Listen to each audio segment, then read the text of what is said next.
Hey guys, welcome to Tech Review. So today we're going to be taking a look at Files v2. Files v2 is a much needed upgrade over the built-in Files Explorer app that's available in Windows 11.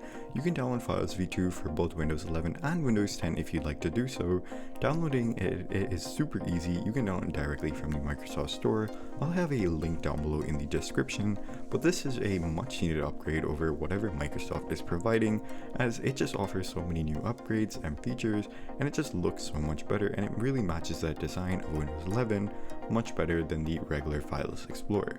So like I said, you can easily download from the Microsoft Store, and what I really like about Files v2 is that it offers a lot of performance upgrades over the first version of Files, and I really find it to be much more snappy, and it does feel like a proper replacement for the File Explorer that's available from Microsoft. If you guys do want to download it, please be sure to try it out. But yeah, I hope you guys liked today's video. That's it for today's video.